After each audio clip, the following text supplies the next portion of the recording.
There is a laboratory apartment on the University of Washington campus that looks, at first glance, like any studio with a lake view.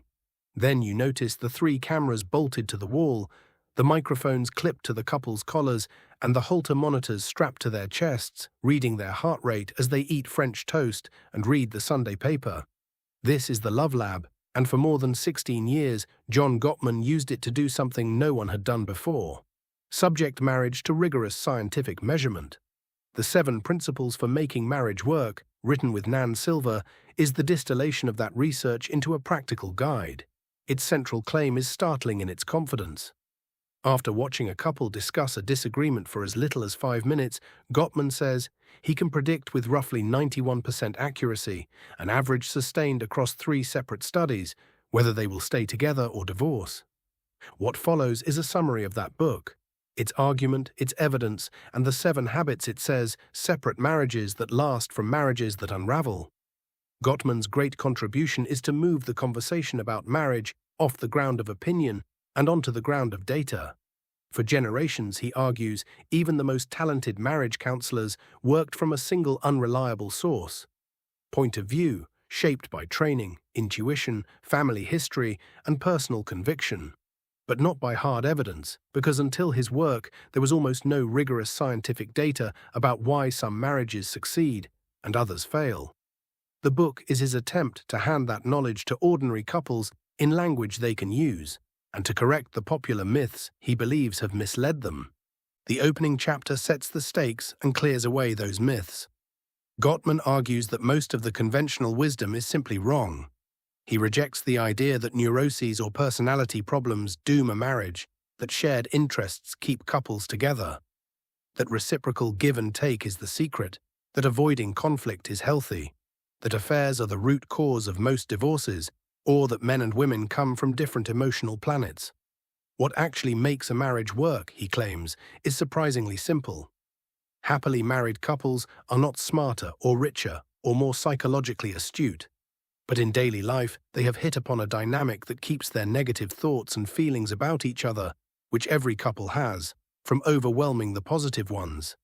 He calls this an emotionally intelligent marriage, and he insists it is a skill that can be taught rather than a temperament people are born with.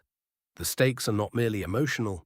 Drawing on the work of Lois Verbrugge and James House at the University of Michigan, he reports that an unhappy marriage can raise a person's chance of getting sick by roughly 35% and shorten life by an average of 4 years. While his own lab, testing blood from the 50 couples who stayed overnight in the apartment, found that happily married people mount a stronger immune response with greater proliferation of white blood cells and more active natural killer cells. Marriage, in his telling, is a matter of physical health, not only happiness. From this foundation, the book turns to its most famous material: How a Divorce Can Be Seen Coming. Gottman introduces a young couple, Dara and Oliver, arguing about housework in the lab, and uses their conversation to name the warning signs one at a time. The first is the harsh startup, the way a discussion begins. Dara opens immediately with sarcasm and blame, and Gottman reports that 96% of the time the outcome of a 15-minute conversation can be predicted from its first 3 minutes. A discussion that begins harshly almost always ends on a negative note, no matter how many attempts to make nice occur in between. The most important distinction he draws here is between a complaint and a criticism. A complaint names a specific failed action. A criticism adds a global attack on character or personality. "I'm angry you didn't sweep the floor like we agreed," is a complaint. "Why are you so forgetful? You just don't care," is a criticism. His memorable shortcut for turning any complaint into a criticism is to append the line, "What is wrong with you?" Criticism is the first of what Gottman calls the 4 horsemen of the apocalypse, 4 corrosive patterns that clip-clop into a failing marriage in a roughly predictable order: criticism, contempt, defensiveness, and stonewalling. Contempt, the second and by his account the most poisonous, is negativity fused with disgust. Sarcasm, cynicism, mockery, name-calling, eye-rolling, sneering, hostile humor, and the assumption of the moral high ground. He illustrates it at length with Peter, a shoe store manager who demeans his wife Cynthia over how they wash their vehicles, converting a mere difference in spending habits into an accusation that she is spoiled and morally deficient. Even when Cynthia repeatedly reaches for reconciliation, Peter's aim is not to resolve the issue, but to dress her down. Belligerence, a close cousin, adds a threat or provocation, as when Peter jokes, "What are you going to do, sue me?" Contempt, Gottman stresses, is not only the strongest predictor of divorce, but is fueled by long-simmering negative thoughts, and couples who are contemptuous of each other even suffer more infectious illness. Defensiveness, the third horseman, is Cynthia's natural response, and Gottman explains why it backfires. Defending yourself is really a way of blaming your partner, of saying in effect that the problem is not me but you, which only escalates the fight. He notes that the three horsemen rarely arrive in strict sequence. They function more like a relay race, handing the baton back and forth. Stonewalling, the fourth, is the tuning out that arrives later, once the negativity has become overwhelming. The stonewaller looks away or down, says nothing, offers none of the small cues that signal listening, and becomes an impassive wall. In 85% of marriages, Gottman reports, the stonewaller is the husband, and he introduces Mac, who goes silent while his wife Rita pleads, "Hello, Mac?" and Paul, who tells his wife Amy plainly that he shuts down because he cannot handle her hostility. He grounds that gender difference in physiology rather than character. Behind stonewalling lies flooding, the sensation of being so overwhelmed by a partner's negativity, whether criticism, contempt, or defensiveness, that it feels like a sudden sniper attack and the body goes into a primitive fight-or-flight state. Heart pounding past 100 beats a minute and sometimes as high as 165. Adrenaline surging, blood pressure climbing, the capacity for information processing and creative problem-solving collapsing. Gottman likens it to a nervous system that cannot tell the difference between a saber-toothed tiger and a contemptuous spouse. Citing research by Robert Levinson and his student Lauren Carter at Berkeley, and by Dolph Zillman at the University of Alabama, he argues that the male cardiovascular system is more reactive and slower to recover from stress, a legacy he traces speculatively to an evolutionary past of vigilant male hunters whose survival rewarded a quick and lasting alarm response, and self-soothing nursing mothers whose milk production, tied to the hormone oxytocin, rewarded the ability to calm down quickly. Because flooding is so physically punishing, men learn to stonewall to escape it. The chapter ends on hope. Even distressed couples make repair attempts, small gestures and words that de-escalate tension, and the fate of a marriage depends heavily on whether those repairs are heard. In failing marriages, the repair attempts are there, but they are drowned out by the surrounding negativity. Having diagnosed what goes wrong, the book pivots to the 7 principles that make things go right, and the first is to enhance your love maps. Gottman opens with Dr. Rory, a gifted pediatrician who ran a neonatal intensive care unit and slept at the hospital some 20 nights a month, so consumed by his work that he did not know the names of his children's friends or even the family dog, and had to turn and ask his wife Lisa where the back door of their own house was. A love map is Gottman's term for the part of your mind where you store all the relevant details of your partner's world, their worries, hopes, favorite people, the history and the shifting present of their inner life, updated as things change.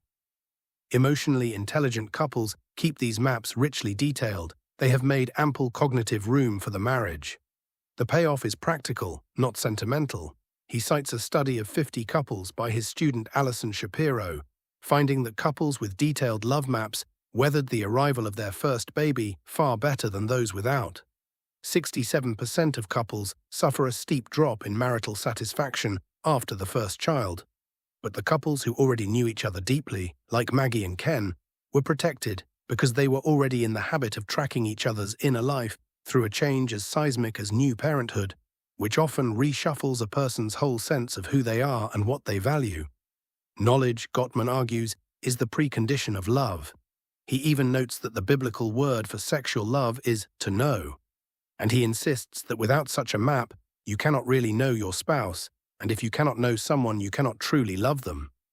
To make the abstraction usable, he builds the principle into concrete practice, offering a love map questionnaire of pointed questions, from naming your partner's best friends and current stresses to their fondest unrealized dreams. and an exercise in which each partner deliberately maps out the other's world, so that building a love map becomes an intentional, ongoing habit rather than a lucky accident of temperament.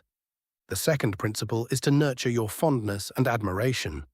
Gottman returns to Rory and Lisa, whose marriage seemed beyond saving, and whose turning point came almost by accident when a television interview asked them to recall their early days together. As Rory described his patient campaign to win the heart of a sheltered young woman from a traditional Armenian family, treating their courtship as the first stage of a 5-year marathon, his face lit up and the couple held hands. Gottman calls this the fondness and admiration system, the retained sense that your partner is fundamentally worthy of respect and even liking.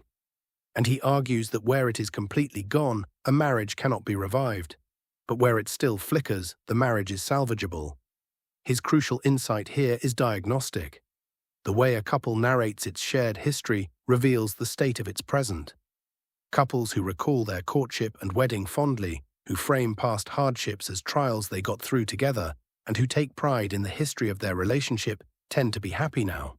Couples who have rewritten that history as a mistake, glossing over the good times or forgetting them entirely, are usually in serious trouble. Because Rory and Lisa's fondness system still glimmered, their therapist Lois Abrams could help them fan it back to life, and 2 years later, Rory had trained a resident to cover his hospital duties, restructured his schedule, and was home for dinner with Lisa and the children every night, even going folk dancing with her. The third principle, one Gottman regards as quietly revolutionary, is to turn toward each other instead of away. He confesses that his favorite footage from the Love Lab is precisely the footage a Hollywood editor would send to the cutting room floor. A husband glancing out the window and saying, "Wow, look at that boat." A wife in the supermarket asking whether they are out of bleach. In these tiny, unglamorous moments, people make what he calls bids for connection. Small requests for attention, affection, humor, or support, and the partner either turns toward the bid or turns away. Turning toward, he argues, is the actual foundation of romance, passion, and a good sex life, contrary to the Hollywood image of grand gestures in the rain. Real romance grows when a spouse takes 60 seconds to leave an encouraging word on the other's voicemail, or says, "Tell me about it tonight," instead of, "I don't have time." Each small turning toward is a deposit in what he names the emotional bank account, a reservoir of goodwill that lets a couple extend each other the benefit of the doubt when conflict arrives. Couples who habitually turn toward each other build up savings that cushion them through stress. A romantic weekend, he says, only turns up the heat if the pilot light has been kept lit by these everyday connections. He contrasts Justine and Michael, who could enjoy a candlelit dinner, with Peter and Cynthia, for whom the same evening would collapse into recrimination. Gottman is careful to note that turning away is usually not malicious. More often, a spouse is simply preoccupied or oblivious, missing the bid rather than rejecting it, which is why paying deliberate attention to these small moments matters so much. He also connects the habit directly to the earlier diagnosis. Couples who have banked enough goodwill by turning toward each other are the ones whose repair attempts succeed, because the partner is inclined to receive them, whereas in a depleted account, even a sincere repair falls on deaf ears. The fourth principle asks husbands in particular to let their partner influence them. Gottman opens with Jack, who refuses to buy a used car without his wife's agreement, and Phil, the divorced seller who sneers at a man who would let his wife tell him what to do about cars, unaware that his own attitude may be part of why he is divorced. The data side with Jack.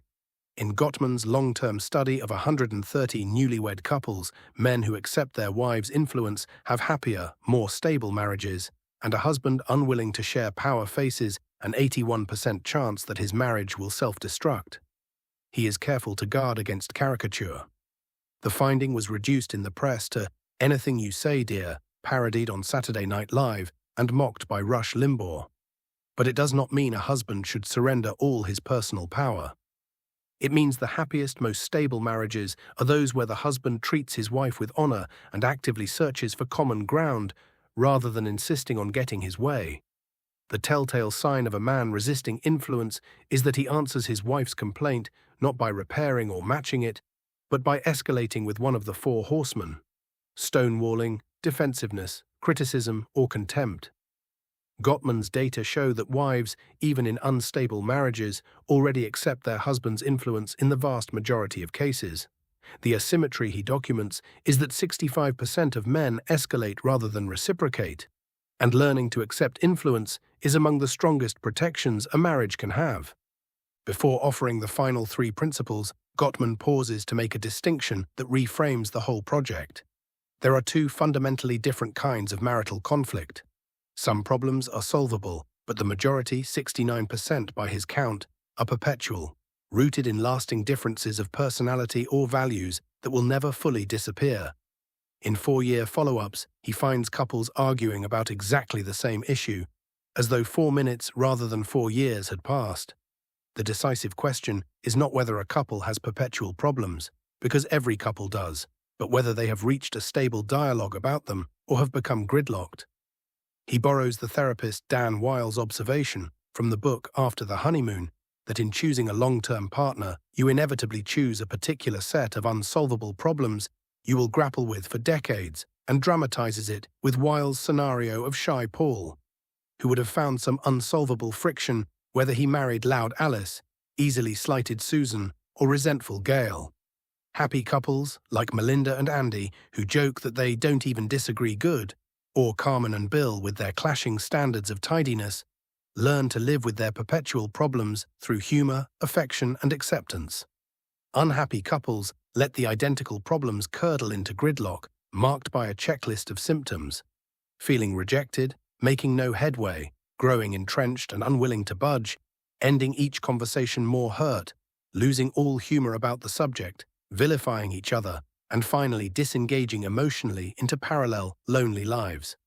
At the core of every gridlocked conflict, Gottman argues, lies an unrequited dream, a hidden longing the endless argument only symbolizes. He also previews the alternative model for solvable problems. Soften the startup, use repair attempts, monitor your physiology for flooding, compromise, and tolerate each other's imperfections. The fifth principle puts that model to work: solve your solvable problems. Gottman rejects the standard therapeutic prescription to actively listen and empathetically validate your partner's perspective, not because it is a bad method, but because most couples, including many very happily married ones, simply cannot do it reliably when they are upset. In its place, he offers 5 steps drawn from what emotionally intelligent couples actually do.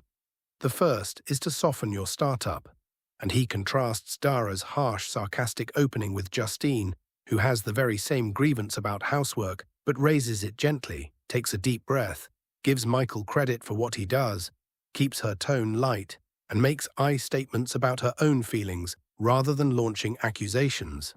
The second is to learn to make and receive repair attempts, the brakes that keep negativity from spiraling. Even clumsy or grumpy, repairs work if the partner is receptive. The third is to soothe yourself and each other, which means recognizing flooding and taking a genuine break of at least 20 minutes, spent doing something distracting rather than rehearsing grievances so the body can actually recover. The fourth is to compromise, which Gottman insists is impossible until you have first accepted your partner's influence, and which he structures with a finding common ground exercise built on 2 concentric circles. An inner circle listing what you cannot yield without violating your core needs, and a larger outer circle listing everything on which you can be flexible. The fifth is to be tolerant of each other's faults, since no problem can be solved until each partner accepts what is imperfect in the other, rather than demanding they change first. Beneath all 5 steps, he says, lies nothing more exotic than good manners, treating your spouse with the courtesy you would automatically extend to a guest who forgot an umbrella or spilled a glass of wine. The book then applies this method to the 6 areas where solvable conflict most often erupts, framing each as an emotional task the marriage must accomplish together. Work stress carries the task of making the marriage a place of peace, addressed through a daily stress-reducing conversation in which each partner unloads about outside pressures while the other listens with understanding and takes the spouse's side, deliberately not offering solutions.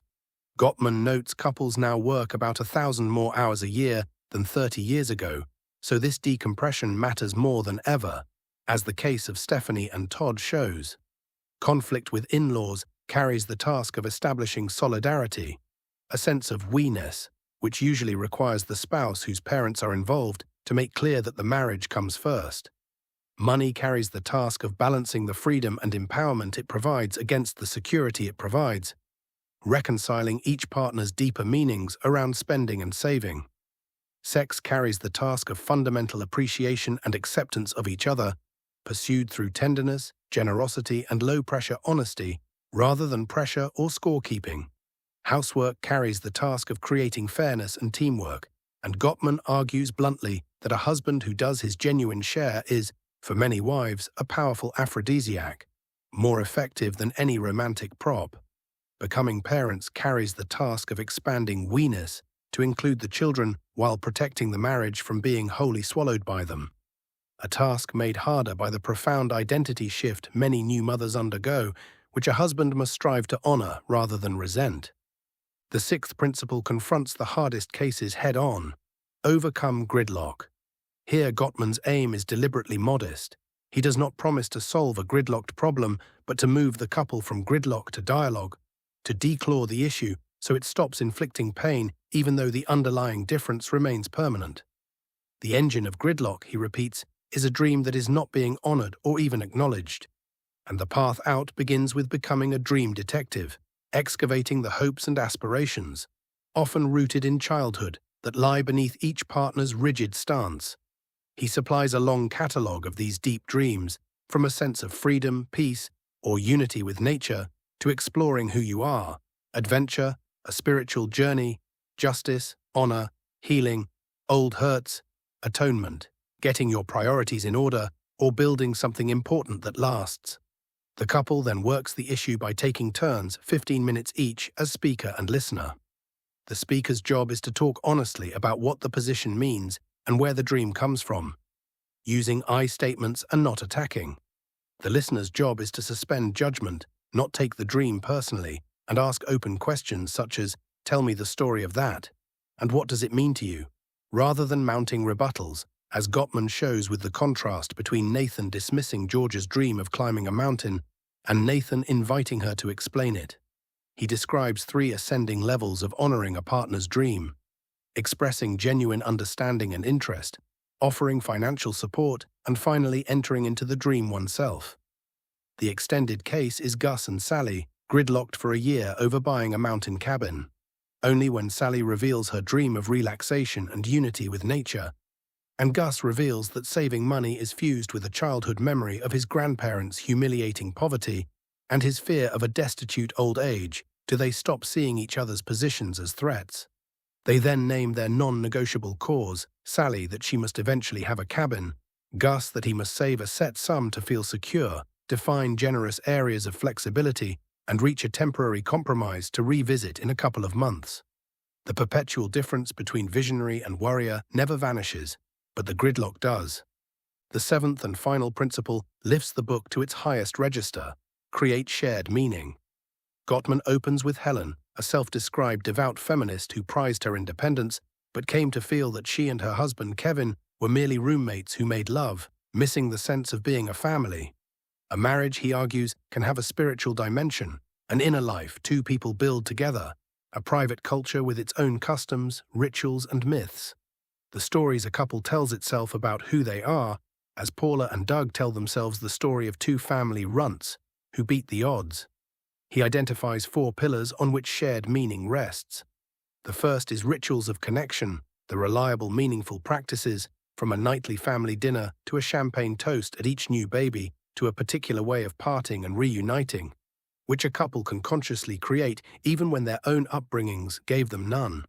The second is support for each other's roles, the way each partner understands and honors the other's identity as spouse, parent, worker, child, and friend.